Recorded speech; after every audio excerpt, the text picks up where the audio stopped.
इस भाषा को बिगड़ने से रोकिए तो देश बचेगा। इस भाषा को बिगड़ने से रोकिए, ये बादल सरोज जी का कहना है। पर श्रवण जी, मैं आपके पास में एक दूसरे सवाल को लेकर आना चाहता हूं। एक होती है नीति और एक होती है नीयत। नीति के संदर्भ में यह सवाल उठ सकते हैं कि इस नीति से राज्य या देश का भला हो रहा है या राज्य या देश का नुकसान हो रहा है। और नीयत के साथ में सवाल खड़ा होता है कि नीयत क्या है, देश का भला करना या देश का नुकसान करना।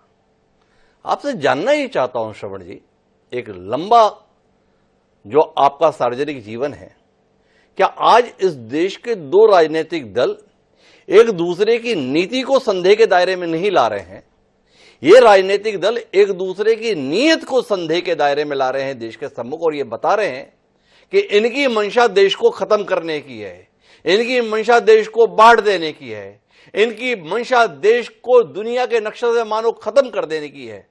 क्या श्रवण जी इसी रूप में इस चीज को देख रहे हैं या कुछ और देख पा रहे हैं? थोड़ा रोशनी मिले श्रवण जी, किस कालखंड में आ गए हम?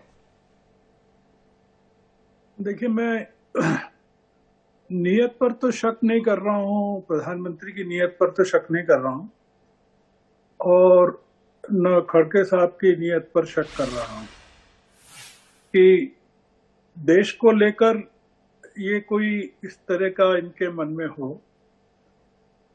मैं इस बात पर शक कर रहा हूं कि नियत जो है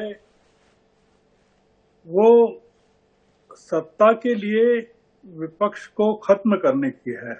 मोदी जी की जो भाषा है उसको मैं थोड़ा सा, क्योंकि मैं विपक्ष की भाषा पर इसलिए ध्यान नहीं देना चाहता हूं कि वो रिएक्शन में है, उत्तेजना में है, पीड़ा में है, और एक 82 साल का आदमी जिस तरह से प्रतिक्रिया व्यक्त करता है उस पर है कि जो मोदी जी की उम्र से 20 साल बड़ा है, वो जो 10 साल बड़ा है, वो किस तरह से बोल रहा है।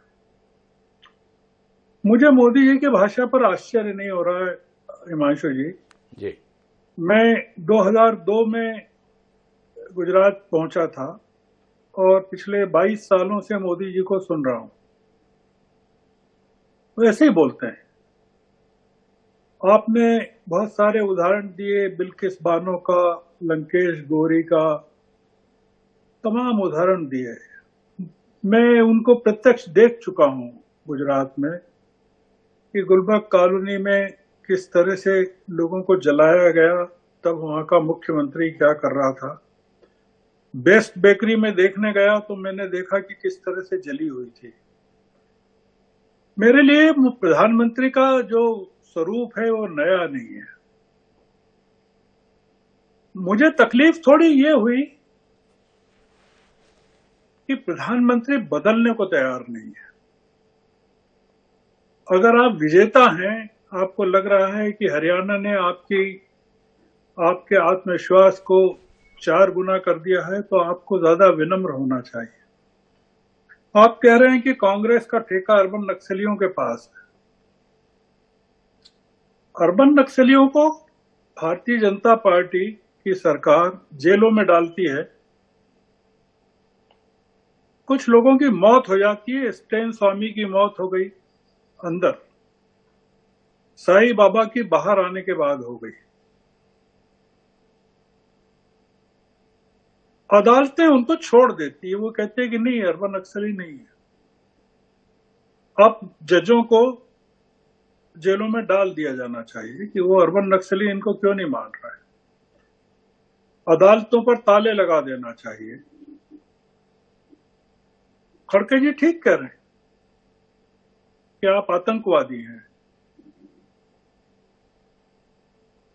आतंकवाद की अगर परिभाषा ये नहीं है कि लोगों की लिंचिंग की जाए, मॉब लिंचिंग की जाए, जला दिया जाए, तो पूछा जाना चाहिए कि आतंकवाद की परिभाषा और क्या हो सकती है। आपने जितने सवाल उठाए